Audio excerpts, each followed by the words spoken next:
We on point. Alright, hey, Shalom. Shalom. We begin by giving all glory and praises to Yahweh, Bahashem, Yahushua, Bahashem, Yeah. Alright, double honor to our beloved elders and apostles of Great Millstone. Shalom to the elect. And shalom to all the Aki pushing this truth with sincerity. It's your brothers from the GMS Columbus, Ohio branch, coming back again with another video through the spirit, Friday class. And we are now beginning the book of Habakkuk, alright, which is only 3 chapters, alright, heavy portion of history concerning the nation of Israel, but also prophetic, alright, in the sense that, we can, apply things that happened in the past, apply them today, alright, again, mingle, with, heavy prophecy concerning the end times as well. Alright, but, ultimately, we're just going to deal with it's a short chapter. It shouldn't be too long. A lot of it, the history is history that we've covered, concerning Daniel, alright, Jeremiah, which ultimately Habakkuk, was written around those times, just a little bit prior to the besieging of Israel, alright, or, in the midst of that, alright, where, he experienced the wickedness of Jacob in his time, alright, and ultimately the judgment that was going to be placed upon them, also the deliverance as well. But real quick, I'm going to start with, can Jake look up the book of Habakkuk in Wikipedia real quick? Just get an intro. Yeah. I got already updated for you. You got it on, get it on Wikipedia. Yes, sir. Yes, sir. Oh, sure. Let's just start there and get a little bit of history concerning Habakkuk. And just for reference, Habakkuk means embrace. Alright? And the pronunciation, real quick, semi-difficult, but let me see something real quick. It's like Bakwa, something like that. Could be pronouncing it a little off in the Hebrew, but ultimately the name means embrace. Alright. Let me see if I can find something real quick.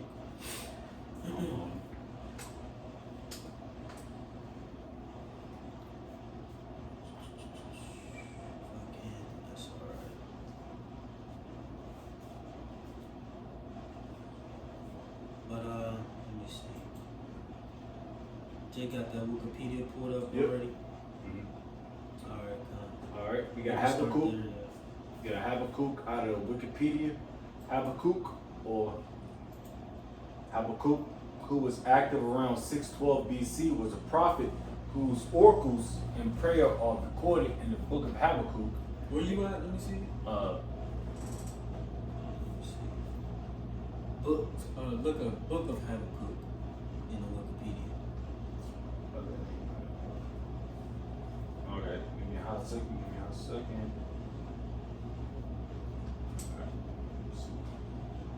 Out of Wikipedia? Yeah. Alright, bet.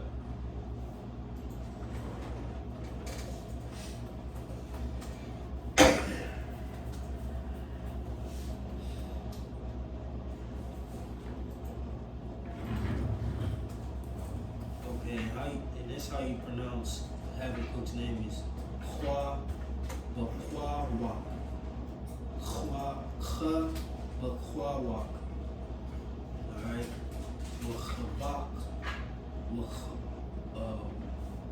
Chabak or Chabakwa Wak. Alright, means embrace. Alright. But you got that for you? Yes, sir. Out of Wikipedia, the book of Habakkuk. The book of Habakkuk is the 8th book of the 12 minor prophets of the Hebrew Bible. The book has 3 chapters. It is attributed to the prophet Habakkuk. Most scholars agree that the book was probably composed in a period during Jehoiakim's reign as king of Judah, 609 to 597 BC. Right, so that's when they believe that this book was written, which ultimately when you go into it prophetically or just historically, it deals, right before the besieging of the nation of Israel, which the first besieging, I believe, happened in 605 BC. And again, you had men like Jeremiah on the scene. All right, later on, Ezekiel, Daniel, etc. Men who were around at this time. And when you read in the book of, or in the Apocrypha, Bel and the Dragon, Habakkuk is mentioned, all right, as one of those men, or the men, who the angel used to send, Daniel, some food while he was in the lion's den. I wish that was later on down the stretch, I believe during the time of the Medo-Persian Empire. But again, Habakkuk was around during those times, all right, from the end of the Syrian Empire and through the midst of the Babylonian Empire and a portion of the Medo-Persian Empire as well. All right, you got it. All right, it is an important text in Judaism, and passages from the book are quoted by authors of the New Testament. Its message has inspired modern Christian hymn writers. Of the 3 chapters in the book, the first 2 are a dialogue between Yahweh, which it says in Yahweh, and the prophet. Verse 4 in chapter 2 stating that the just shall live by his faith plays an important role in Christian thought. It is used in the epistle of to the Romans, the epistle to the Galatians, and the epistle to the Hebrews as a starting point of the concept of faith. A copy of these two chapters is included in the Habakkuk commentary found among the Dead Sea Scrolls. Chapter 3 is now recognized as a liturgical piece. It is debated whether chapter 3 and the first 2 chapters were written by the same author. Right, which they were. Mm-hmm. But you can jump the background real quick. Yes, sir. Read that, and we'll continue on. All right. So background: the prophet Habakkuk is generally believed to have written his book in the mid to late.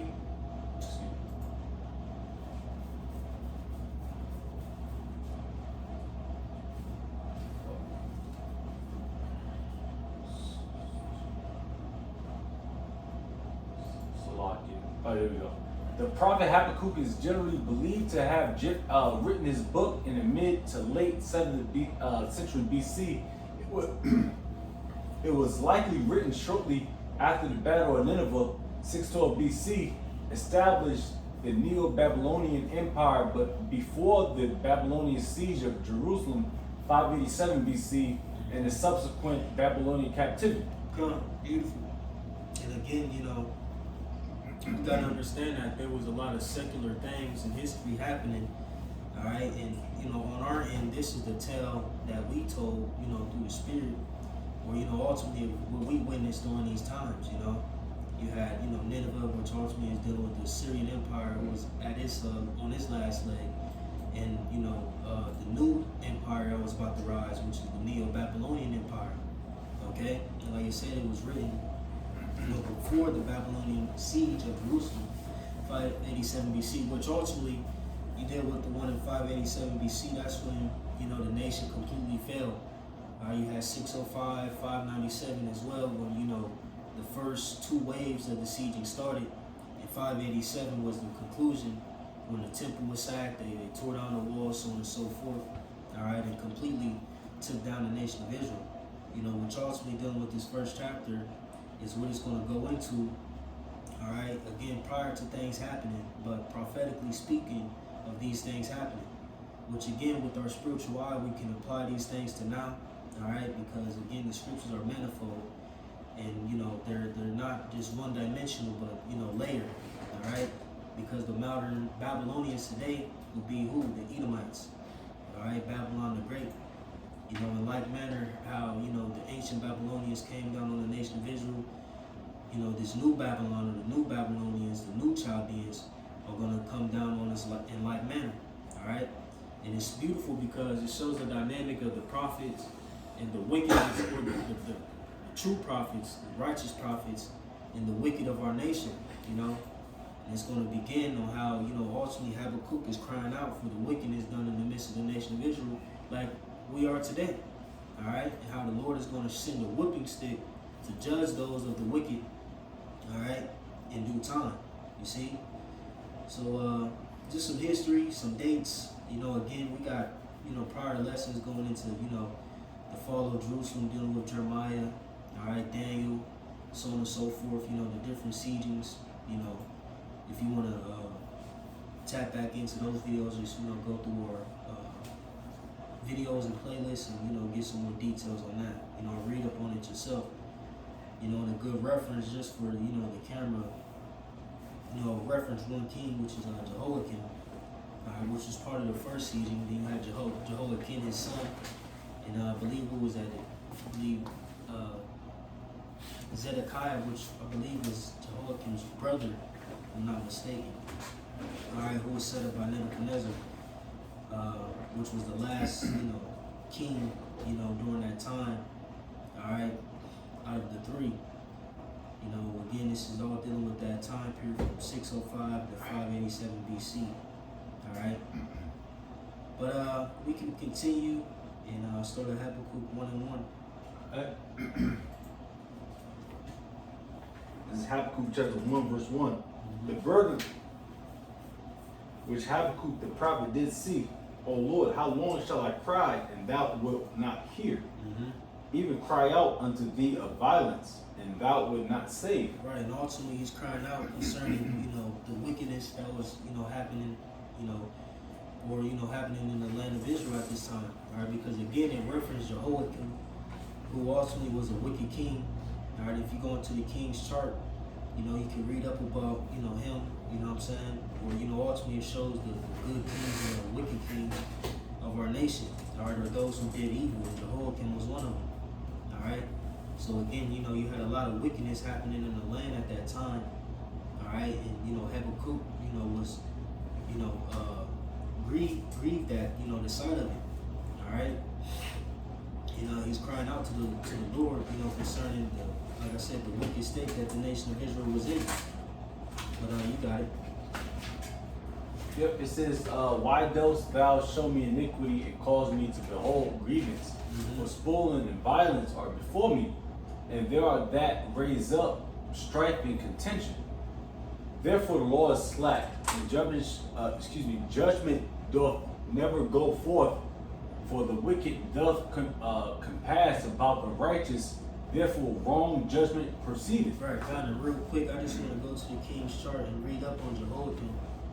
All right, concerning his reign, it gives a little bit more detail of how he was running things. And again, like the scripture says, Sirach 10, no matter the king is, the people will be as well. All right. Oh yeah, it's all right. So real quick, this is King Jehoiakim biography in the king's chart. Just read a couple paragraphs. It says, King Jehoiakim, 18th sovereign of the separate kingdom of Judah, enjoys the dubious distinction of being the first sovereign of Israelites placed on the throne by a foreign power. And Judah was conquered by King Josiah, killed in battle by Egypt. Josiah's son, Jehoiakim's younger brother, Jehoaz, took Josiah's office as king. However, the Egyptian king found Jehoaz rebellious, refusing to pay the tribute he imposed. So he dethroned him, placing Jehoiakim in power and giving him that name in place of his original name, Elikim. As a symbol of Egypt's power over the king of Judah, Jehoiakim paid the tribute, initiating a new tax to fund it. Jehoiakim was selfish and fully committed to his sin. In spite of the heavy tax burden, Jehoiakim added to the people's burden by building lavish palaces with forced labor. He avidly practiced idol worship and the sins associated with it, including human sacrifice. The Most High sent the prophets Uriah and Jeremiah to expose Jehoiakim's sin and call him to stop. Jehoiakim went to great lengths to kill Uriah. Jeremiah he persecuted. When Jeremiah circulated his prophecies in the handwritten book, Jehoiakim turned the book and tried to imprison Jeremiah, who escaped, which we got classes again on Jeremiah and his book, and things that go more in detail. All right, but again, just showing you, you know, how the state of the nation of Israel was at this time. All right, and again, you know, this didn't just, you know, end with him, but, you know, a lot of the top rulers, the elite class of the nation of Israel, you know, was practicing these wicked practices. And again, you know, just a lot of turmoil and strife was happening during that time. But you got it. Habakkuk 1:5. It says, Behold, ye among the heathen, and regard and render marvelously, for I will work a work in your days which ye would not believe, though it be told you. All right, so the first 4 verses is Habakkuk crying out, and now this is in response, you know, coming from the Heavenly Father. You got it. For lo, I will raise up the Chaldeans. Right, and again, like I said, this is all manifold because again, you know, these things apply to now as well. You know, if you got a highly spiritual eye, you know, these things are happening once more. Okay, and again, like I said, the scriptures are deep. You know, but you got it. Yep. It says, For lo, I raise up the Chaldeans, that bitter and hasty nation, which shall march through the breadth of the land to possess the dwelling places that are not theirs. Right. God, yeah, you gotta think, you know, they sacked the temple, you know what I'm saying, took the treasures, so on and so forth, and real quick, you go to, what's the 2 Kings, the 24th chapter, the 25th chapter, you know, it goes into some of that in depth, all right, concerning, you know, how the Babylonians came down on the nation of Israel, okay? Let me see.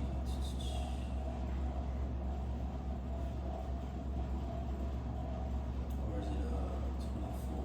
Maybe 24. But you can go. You can keep I going. bet. Like I said again, we got a lot of videos concerning this history. Alright. But you got it, bro. Verse 7. They are terrible and dreadful.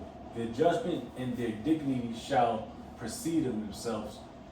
Their horses also are swifter than the leopards, and are more fierce than the evening wolves. And the horsemen shall spread themselves, and the horsemen shall come from far. They shall fly as the eagle that hasteth to eat. Start at 7 one more time. I bet. Verse 7 out of Habakkuk 1. They are terrible and dreadful. Mm-hmm. Their judgment and their dignity shall fall, preceding themselves. Their horses also right. are. So ultimately, their decision making will be based on whatever they feel is right. Yeah. You know what I'm saying? You know? He said they are terrible and dreadful. Their judgment and their dignity shall proceed of themselves, right? You know what I'm saying? So whatever they feel is right, you know, that's how they coming. That's you how know they what I'm act. saying? They were fully persuaded, you know what I'm saying, in the decision that they made to come down on the nation, which ultimately they were set up by the Heavenly Father. You know what I'm saying? Because like I said again, this is prior to the fall of the nation of Israel. You know? But you got it. Verse 8. Their horses also are swifter than the leopards, and are more fierce than the evening wolves. Mm-hmm. And their horsemen shall spread themselves, and the horsemen shall come from far. They shall fly as the eagle that hasteth to eat. Right, this is all, you know, poetically speaking, or, you know, metaphorically speaking, you know, also concerning how swift, you know what I'm saying, they were going to come down on the nation of Israel, you know what I'm saying? And, you know, ultimately dealing with the might, you know, that they came, you know, concerning them taking us down. All right, you got it. Verse 9. They shall come all for violence, their faces shall sup up as the east wind, and they shall gather the captivity as the sin. Right, like I said, they shall come all for violence, their faces shall sup up as the east wind, and they shall gather the captivity as the sin. Right, you gotta think, you know, again, when Nebuchadnezzar came down, he took a lot of people captive. Yeah, you know what I'm saying? Yeah. You know, a lot of people were, you know, migrated to, you know, the land of Babylon, Ezekiel being one of those men. You know what I'm saying? Daniel and his contemporaries, you know what I'm saying? Those men, you know, ultimately, the elite class, you know what I'm saying, were, you know, subject to go to Babylon to help flourish the Babylonian Empire at that time. You know, you got it. Verse 10. And they shall scoff at the kings, and the princes shall be a scorn unto them. They shall deride every stronghold, for they shall heap dust and take it. Right. It says, and they shall scoff at the kings, and the prince shall be a scorn unto them. They shall deride every stronghold, right? Because, you know, Jerusalem, which was the main place, was like a fortress. Yeah. All right? And like I said, they just deride it. You know what I'm saying? They ain't, you know, take it serious. They just, you know what I'm saying? Went on and did what they did. Like I said, for they shall heap dust and take it. Right. And that's what they did ultimately. You know what I'm saying? And again, dealing with the first portion of the verse, and they shall scoff at the kings and the princes shall be a scorn unto them, right? They ain't take it serious. You know what I'm saying? They didn't take the nation of Israel serious. All right? You know, again, you gotta think, dealing with Zedekiah, he was a puppet king. You know what I'm saying? Nebuchadnezzar had set him up, you know? So, you know, they just setting up different men, so on and so forth, to rule and govern us, to taxes, to pay tribute, so on and so forth. Yeah, just like that nigga, even monetary terms, Barack Obama. Mm-hmm. Yeah, they kind of made him, you know, play the game of so-called blacks and Spanish in America, so to speak. Yeah. You know. Yeah. And so they took, you know, taking us down very lightly, like, you know, it's easy and it's light work, you know. You got it. Sorry, did you read the word deride, the definition? If Jay can pour that, I just look up a simple one on Google. It says what deride means in the Bible. It says to mock, ridicule, or express contempt for someone through scornful laughter. It also goes into derision. I didn't know those two, which I mean, now I see it, but I didn't know those two. The same word, like put you in derision, like he's mocking you. That's pretty good word. Like it's like I said, and it says they shall deride every stronghold. Man, ain't nobody worried about them walls. You about to tear them walls down. You know what I'm saying? Like, you know what I'm saying? Get that shit out of here. You know what I'm saying? That's how they look. Because again, like I said, Jerusalem was like a fortress, man. Yeah. You know, and a good reference is who was that during the time of, I believe, King Bises? It's talking about building the temple and all that. You know what I'm saying? And you know, pretty much in the letters, he was going into like, don't let them build that temple because for them it's a fortress. Like if they, you know what I'm saying? If they in their right mind and you know that temple is built, etc. You know, we can't touch them. You know what I'm saying? Because what they go against kings, so on and so forth. You know. But you got it. Verse 11, this shall his mind change, and he shall pass over and offend, imputing this his power unto his power. Right, yeah. So, like you said, then shall his mind change, and he shall pass over and offend. Right, which that word mind, when you go into the Hebrew there, is dealing with the spirit. All right, Recha. I think it's they got a different Hebrew word for it. Or pronunciation, if you will, but it's just spirit. You know what I'm saying? So this shall his mind change, and he shall pass over and offend, imputing this his power unto his gods. Right. So he took down the nation, or he's going to eventually take down the nation, etc. And act as if he did it by his own might, or his gods. Gave him the power to to perform this act. You know what I'm saying? Or to conquer this nation. You got it.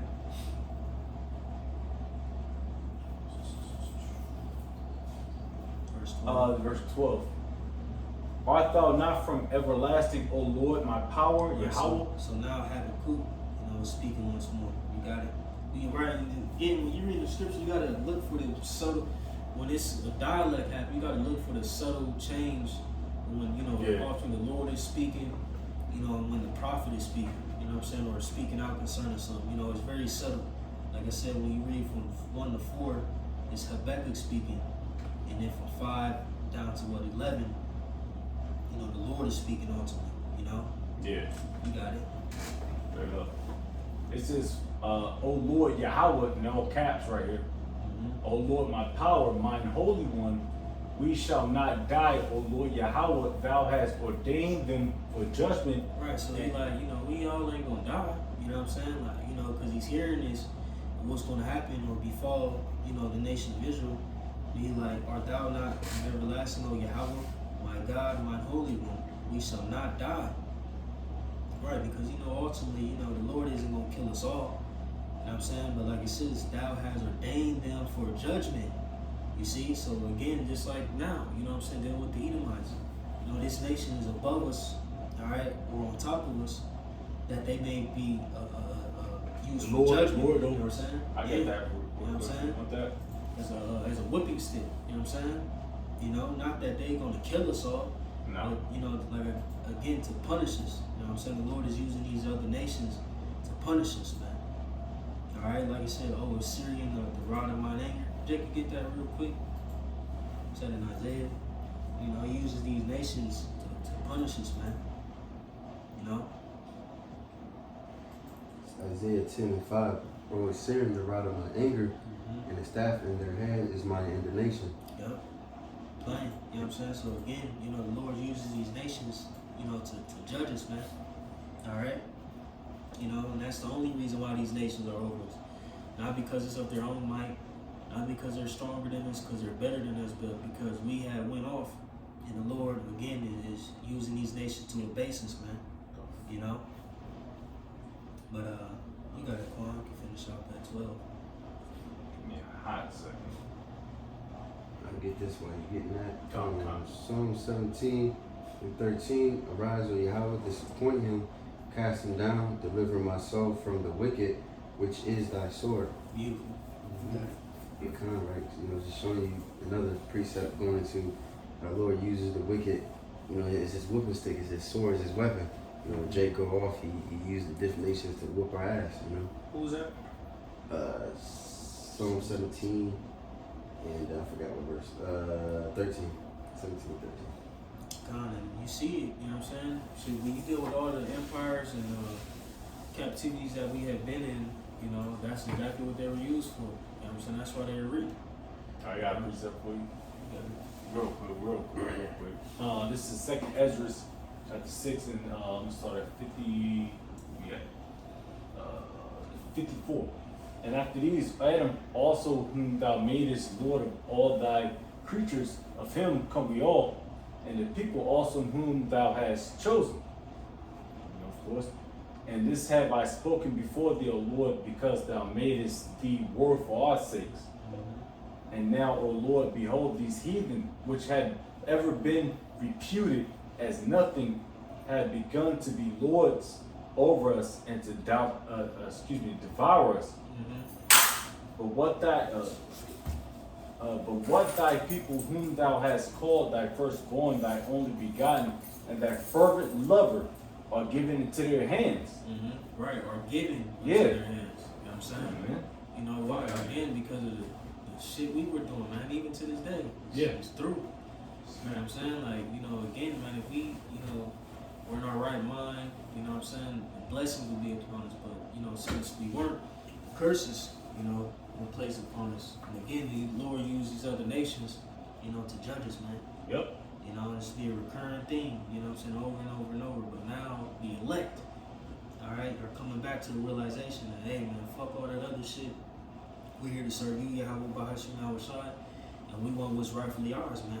You know what I'm saying? And to be taken out of this lower state that we are in. You know? But you got it, Quan. This is back at Habakkuk, verse 11. This shall his mind change, and he shall pass over and offend, imputing this his power unto his power. Art thou not from everlasting, O power, Yahweh, my power? Mine, the Holy One, we shall not die, O Lord Yahweh.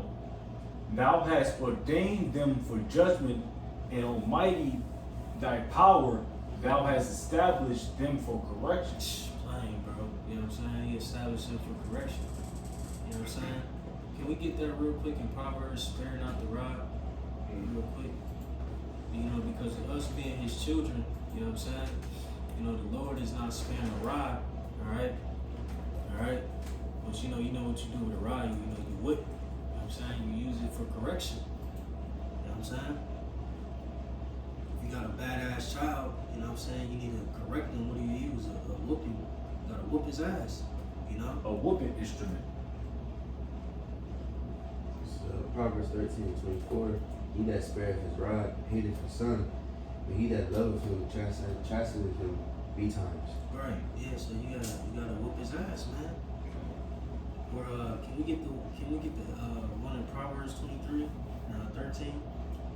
I know what you're doing. And you're not supposed to feel sorry about that either, man. Yeah, no. You know, as you being a man, you're supposed to you might feel a little sorry. You beat his ass a little bit. You know, went a little too far, but at the end of the day, man, you corrected him, man. All right, Joe Jackson. Yeah, man.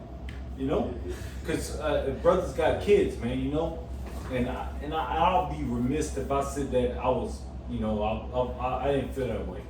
You know, because Esau, he's a. I'm not gonna say no words that's gonna try to cut us off, but he's bitch made, man. What do they call it? Soft parenting. Yeah, he's soft. He's soft, man. Soft, but that's what they call. Look it up real quick. Look up soft parenting. People can. Yeah, man. Like, get the fuck out of here, man. We got kids that we want to discipline, man. And they need discipline. So Yeah, and we do. And that's exactly. And it's so crazy because, like I said, you look at it at the nation of Israel as an aspect of the father and the son, or father and the child. We got our ass whooped, generation. You know what I'm saying? You know what I'm saying? We growing up, we maturing. Now, like I said, again, the elect is like, oh yeah, come. We refined. We are corrected now. Like we get it now. You know what I'm saying? Now it's time to reap the benefits of being mature in the spirit now. You know what I'm saying? Growing up. Yeah, we grew up like, oh man, fuck all that shit. I don't want to do bad no more. Hell Now you look back and even in your day-to-day life, like, man, I don't want to do that shit. I don't want to commit adultery no more. I don't want to eat pork no more. I don't want to do none of that shit that's going to get my ass whooped no more. You know what I'm saying? Nope. And even in our personal lives, you know, the Lord had jacked us up personally. Like, man, nah, I can't do that no more. You know what I'm saying? You know? So, it's a beautiful thing. Yes, it is. So I got soft parenting, you know, simple search. It says, is a nurturing, emotionally responsive approach that prioritizes a child's feelings and autonomy, often with fewer strict rules or boundaries than traditional parenting. Yeah, you see, that soft shit, you try to use your words. You gotta talk to him, honey. You have to talk to him. You know what I'm saying? All that shit. Cody, you know what I'm saying? All that shit, you know? Yeah, that nigga better. Yeah, he little better. Cody, he bad as shit. What's the one book? Remember that one book, the little white boy? He was bad as hell. You know what I'm talking about, right? Red face. David. With his red face, he like red face. Yeah. David on there. What's this shit called? You know what I'm talking about. I know exactly. You got a little nigga like that. Big White, head you know, white boy. He called his parents. You know what I'm saying? He cussing his parents out and shit. You know what I'm saying? They don't do shit. He ain't never had a whooping. He ain't never been disciplined. You know what I'm saying? None of that shit. You know? Yeah, it's called No Day. Yeah. You know what I'm saying? They know that shit. Yeah. You know what I'm saying? Yeah, but hey, you know, for us, you know, the Lord corrects us, man. You know what I'm saying? He's chastised who he loves. Yeah. But Jacob get Proverbs 23:13, and we finish out the chapter. Alright, bet.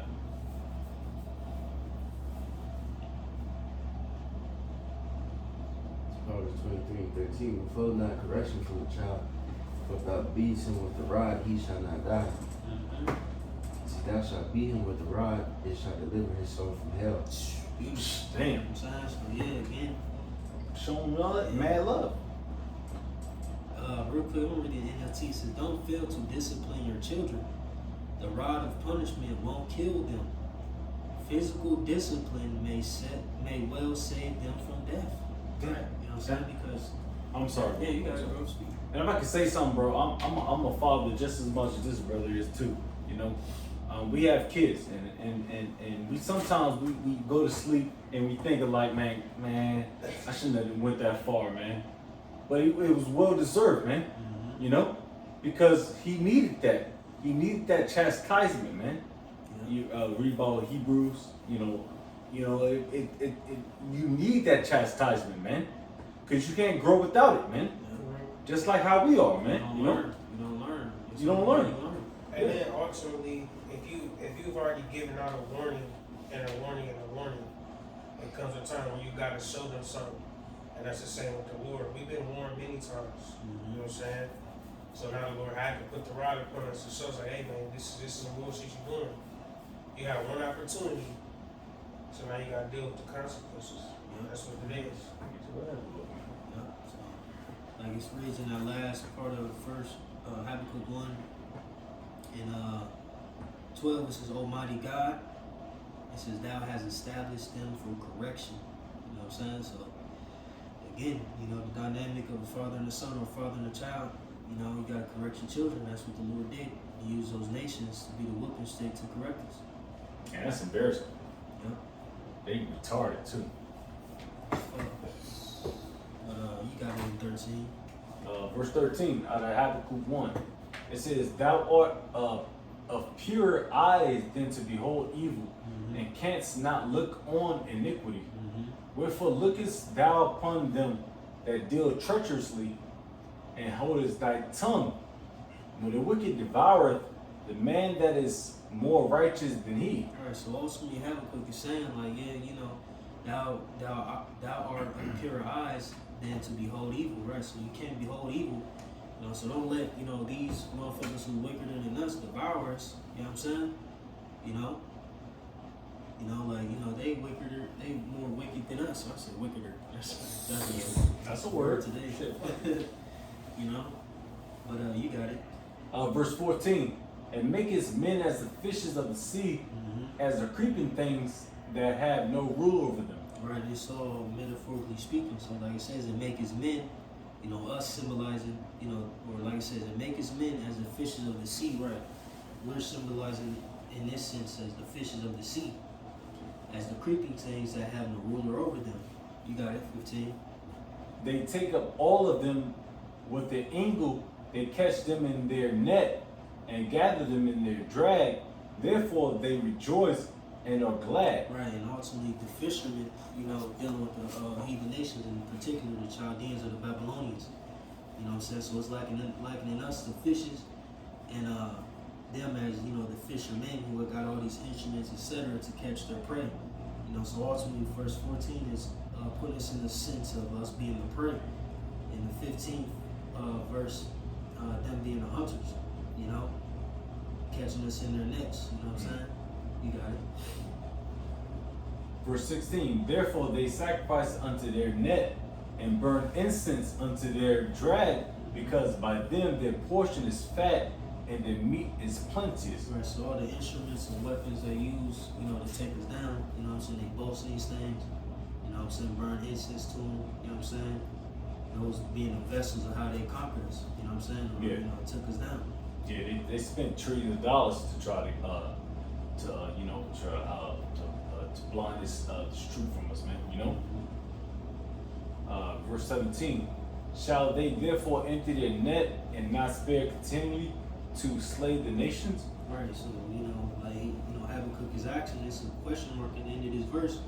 And he says, "Shall they therefore empty their net and not spare continually to slay the wicked?" Right? They're just gonna continue to do what they're doing. You know what I'm saying? Continue to, you know, spoil us and take us down. You know, etc. You know what I'm saying? You know, and that, you know, concludes the first chapter.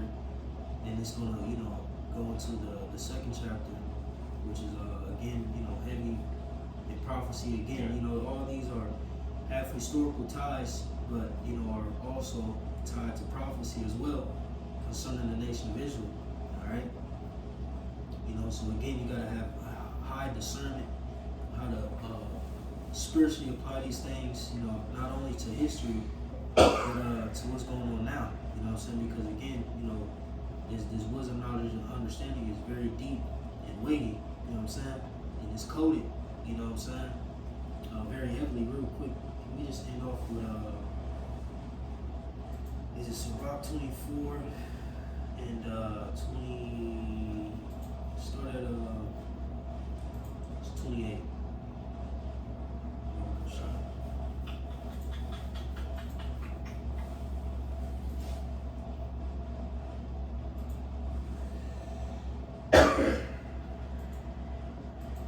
This is Sirach chapter 24, verse 28. The first man, the first man knew her not perfectly, no more shall the last find her out of it. Right, so just speaking of wisdom, we got it. For her thoughts are more than the sea, and her counsels profounder than the great deep. Right, it's Yeah. going to show you how deep Yeah. wisdom is, man. This wisdom, knowledge, and understanding is deep.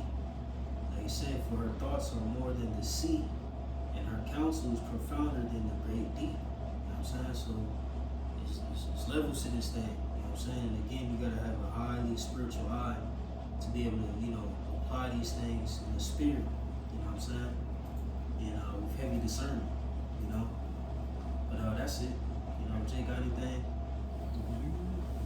All right, Lord willing, whoever may receive this was edified. Lord willing, your brothers was edified as well. We'll conclude, the first chapter of Habakkuk, all right, and proceed on, finish these next couple chapters within the next couple weeks. So with that, I'm gonna give all glory and praises to Yahweh, Bahashem, Yahushai, Bahashem, Kakadash. Alright, double honor, so beloved elders and apostles of great millstone, shalom to all elect, shalom to all the Akim, Christians, truth and sincerity. I say shalom, Kwam Yashua. Shalom.